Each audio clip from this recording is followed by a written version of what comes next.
Okay, well, hello, I'm just gonna be starting something new.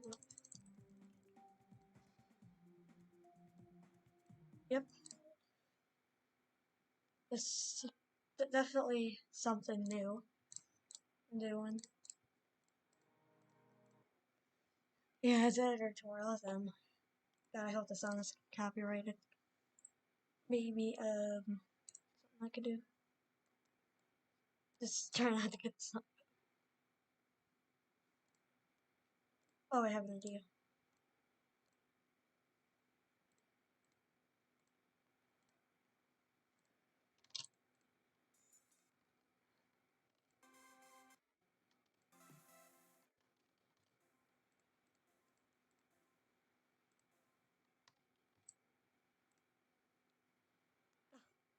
Yep, perfect. Plays absolutely nothing. Yep, okay. So, yep, I'm just doing this, okay. So we're going to be talking about basic triggers. So we're going to talk about the start position, the color trigger, move, stop, pulse, alpha, toggle, rotate, and we're also going to do a bit of the animate. Okay, so we're these triggers. First of all, start position is fairly easy. You just start there. There's actually more stuff you can do. You can adjust the speed. Now we're going fast. And we can also go slow, like that. Okay, now let's... I'm just gonna put in some background music while I work. Yep, there we go. Okay, now, you can also pick 2x speed, and you can also change the game mode as well. Yeah, let's do it. Remember, these are not smart, so they're not going to correspond to your last position. You go upside down even. We can even do a dual, which just says it's a dual mode. Mini. So yeah, you could just fiddle around with these settings. That's really all it serves it. Next up is the color tree. Now I'm just going to add a color and place down spot for showcase. See. So let's also set object color. Let's just change it to 1. Yeah, okay. So as you see, this cube is black. And this color trigger, what it does is it changes the color like that. Okay, and it has opacity as well. So we can kind of set it to a faint. Or you can just make it completely go invisible if you want. You can also change the color you want to change it to. Oh, you can also do this. Like we can adjust the background. And you can adjust a whole bunch of others to see one of these. Also, there's fade line. That just shows how quickly it fades, so you can see that from here. There's also blending, which blends in the background. You can also copy the color, let's say the background, and it'll change to that color. We could also copy opacity as well, even though it's not really going to do anything. Oh, we can also change the hue. Like, so it changes it to a different hue as a background. We can make it brighter, maybe less saturated. Yeah, you can pretty much just mess around with it. Oh, one more thing. You can also set player color. Hold on. Let me just rework this. It's a cool thing you can actually do. Actually pretty interesting. I just discovered this. Change it to a player as well. So, okay, we'll also do number 2, and then it'll change like to that color.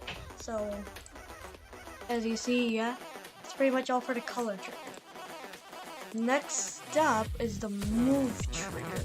So let's try to move this spike to that spike. and let's just change the object color back to white. Okay, we want to move this spike over here. So we get to move trigger that will move it. Now there's something called group IDs, which we'll use this edit group for. As you can see, there's a lot of stuff here. Right now, we're just focused on this group. There's also Z layers and this stuff as well. Well, Z layer, I could just fix it quickly. This is the default, so change to its default Z layer. And then we also have this. So B means it's below the player. The T means it's above the player. So there's also next free, which is, let's just set it to 1 and then click this add button. Yep, and now this is set to group 1. And what groups do is that move triggers. We want to target that group. So now you'll still see it's not moved. That's because we haven't put in any X and Y values. So if we set it to like 22, it'll move it. But how do we get it to the spike? Well, in case you haven't noticed, every 10 steps, every 10 steps or whatever it's called. Oh yeah, grid spaces. So this, if it's set to 10, it'll go to the next grid. So this is 1, 2, 3, 4. So if we're gonna want to set this to 40, and then it moves there. Or we can also change the Y like this and move it up there. That there's actually, but what if we were in this scenario? It was very specifically set in a random position. It'll take a pain to get there. So instead, we're going to do something a little more complicated. It's called use target. Now for this, we're actually going to go here and set it to group 2. And the cool thing what this does is it automatically goes to that block without having to put in any X or Y values. Full time saver. However, it does involve extra. It also sets only go to the X position of that. Then we can do it to only go to the Y position of that. Well, you can't check both, because if you wanted to do both, you just disable both. And yeah, that's pretty much everything. Next up is a stop trigger. Now the way to do this, let's get our scenario back here, like this. Let's make the move time a little longer. Let's set to like 1.5. So as you can see, it's a lot longer.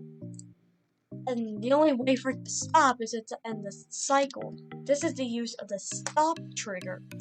So for here, if we edit the object, we could tell. And yep, this is why it exists. Okay, so what the stop trigger necessarily does is it stops a trigger, no matter where it is in its process. So here, there's no next free, so you can just do this, get a resemblance. So we want to stop trigger. Stops a trigger. Now we're going to want to set this to free. And the magic, it'll just stop it. We can set this earlier, and it stops. Yep, and that's pretty much what a stop trigger. These spawn triggers you see here, those are going to be for another time. Okay, next is called pulse. This can already be done with certain contraptions. However, pulse trigger is just a lot more effective. Now you see there's channel ID. That's basically just color IDs. And we can pulse the background. As you can see, yeah, that's just eye piercing. So you fade in is how much it fades in. That's how much it holds for, and that's its fade out. So as you can see, it fades in, it holds, and it fades out. Let me just get a little longer resemblance of this. So it fades in, it holds, and then it fades out. Just like that. This can also be done with objects. It could be basically done with anything. When things in, I think you could actually it doesn't actually pulse your player. When something's just set to P1, as it's saying, it'll pulse that. And it doesn't actually pulse your player. So, I mean, it would be kind of cool, but also, this is not the opacity. It can't change the opacity. It would be cool, but it can't. We can also pulse the back, obviously. So if we were to pulse channel 1, this would be color 1. Well, as you see, it pulses that. That is the 1, 1, and 1. Or maybe since it's just a spike, we could do, let's try to do 0.50 and 0.25. So fades in and it quickly fades out. And in this case, we can actually do some group IDs as well. So we want to pulse group ID too. Even though we could do this with a saw blade because it's just called black and there's no black option in the pulse trigger, as you see. So the only way to basically pulse saws is with the group ID if you want to keep it in its black state. So set this to like, I don't know, like, let's just, okay, group ID 1. Yeah, let's pulse group ID 1. And set the saw to group ID 1. So now we'll pulse that group like that. Pretty cool because an example I could show you. This is 1. However, the object color, it'll pulse both. Instead of having to have 2 separate, you just pulse it all at once. Like that. See, it just pulses it all at once. Just like that. And that's, oh yeah, there's more stuff. There's even more. So exclusive. Yep, it actually worked. So basically what exclusive does, it disables all other pulses on the same ID when it's activated. And it's also disabled in editor, so you can't really see, but that's just really what exclusive does. And that's why I can't show it. Let's just do group ID 1 again. Also, there's main only and detail only.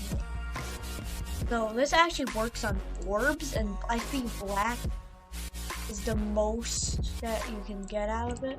Because orbs, yeah. So group, we want to set the main only. It's black. As you can tell, nothing happens. We can do detail only. Oh, I have it.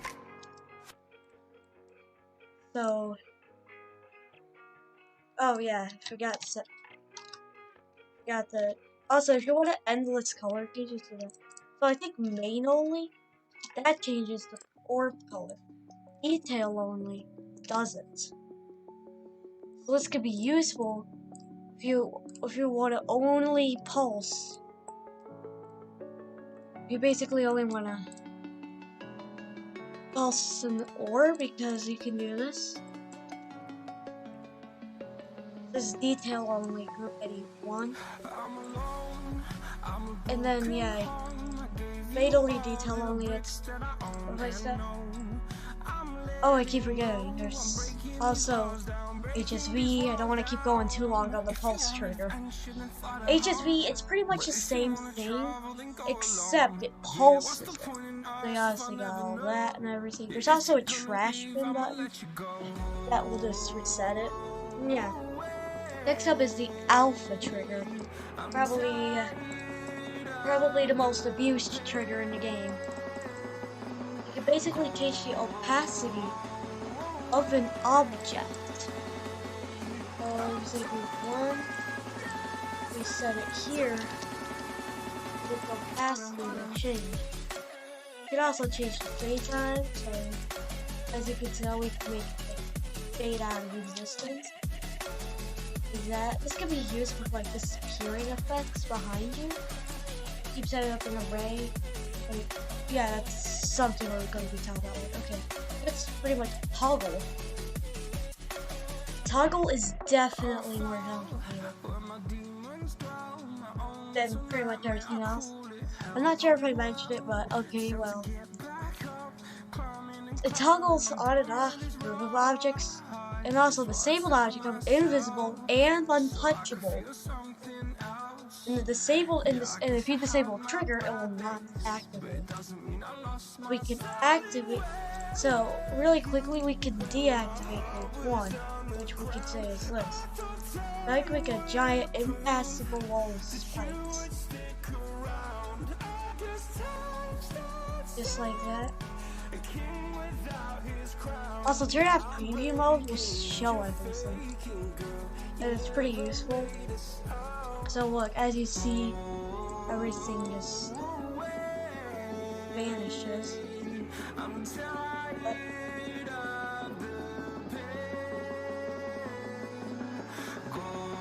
Boom, like that. I don't know why it's hiding in the other. Yep, as you can tell, it just enables and enables groups. Next up is the rotate trigger. Now, in order for this to work, you're actually usually gonna have to like exit the editor and re-enter. So what this does, it targets and centers groups. So if we want the same as with group ID 1, center 2, we can do a kind of contraption like this. Where we have spikes rotating around maybe like this. Oh, we could also do an impassable object. Set that to 2, and then set the spikes to number 1. And don't forget that you also have easing, which I should have mentioned earlier. It's basically just how it moves. Lock object rotation. Lock object rotation as well. It just locks the object rotation. That's literally all it does. We can change the time to go 360, like this. And as you can tell, it's broken. This can obviously be fixed by re-entering the exit. And as you can tell, we can also just, by simply getting rid of 360, it'll spin around like that. But what if you want the whole thing to spin, and you want to change that to 1? Like everything. And obviously you're gonna have to refix that. Okay, I don't know what happened. Oh, so I think what's happening is if I get rid of that. Oh, it's like rotating around itself. No, we don't want that. So I think you're just gonna have to do something like 1, 2, 1 rotates around 2. And look, just like that. 1 center 2, but we also set it to 1, so it's centering itself and all the others, causing the whole object to rotate. So what I showed earlier, you don't want to set it all to 1 and rotate around itself, because it'll just keep rotating everything around itself. So just like that, that's how you rotate entire objects. Now there is one thing called Animate Triggers, but I can't show them in the editor because well, these are kind of interesting. You see, they are for monsters and bats. So I'm actually gonna have to like play the level. Hope my game doesn't crash. And as you can tell, right now it's like chomping the teeth and everything. We set this to 1, and this changes the animation. And using this info button, you can see what all of them do. Ooh, we want big B's. 0 is bite. 1 is attack 01. 2 is attack 01N, and 3 is idle 01. So we set it to 3 idle 01. This happens. You see, it becomes like its animation changes. This works for bats as well. So if we also set this to 1, this time the bat is going to be on attack. Interestingly. Like that. But that's pretty much what the Animate Trigger does. And yeah, it's pretty much what all the triggers do. And there's also a quick mention for a shake trigger. It just shakes your game. And every 6 years. I also get to try that on YouTube. It shakes the screen at the interval is how often it shakes, and yeah. Also, just please don't overuse it. Next up, we're going to talk about spawn, follow player Y, touch count, instant count, hiccup, and collision. We're also going to talk about on death. These are the slightly more complicated ones. I really don't think I have to talk about these because I don't really think it. Oh yeah, don't forget these are basically parts of triggers. So some triggers require these parts, and obviously I'm just gonna talk about this later. So if you have questions, you could just go to the next episode when it's out, or if it's already out when you're watching this, go check it out now. But yeah, anyways, this is what we're going to be talking about next. And I'm pretty new to this, so if I sometimes break up a little. Also, I hope my voice is better, because the last video was kind of quiet. So I really hope that my voice is better, and I hope that you could hear me well. Also, this video is mainly silent, and we're pretty much just, these are the triggers we're going to be talking about. We're talking about the basic triggers. So, recap of what we talked about. We talked about start position, the color. Start position is basically changes your starting. Color changes the color things. Move can move objects and go towards objects. Stops objects. Pulse can pulse objects in many different ways. Alpha toggles the opacity of an object. Toggle pretty much just disables an object, like it's no longer there. Rotate rotates objects. Animate can change the animation. Animate changes the animation of things. And pretty much we didn't really talk about it, but shake just shakes your screen. And yeah, that's pretty much everything we talked about. So this is it for today. This is it for today. I really hope you enjoyed. And yeah, I'm fairly new to this, so this is pretty much what we just talked about today, and that's what we're going to be talking about the next time. Advanced triggers, when we talked about the basic triggers. This is useful if you're like new to creating. Also, I'm just curious, why is the stop trigger have such a big? Why is the stop like? Dude, look at this. Stop trigger is like, why is its font so big? Like seriously, explain.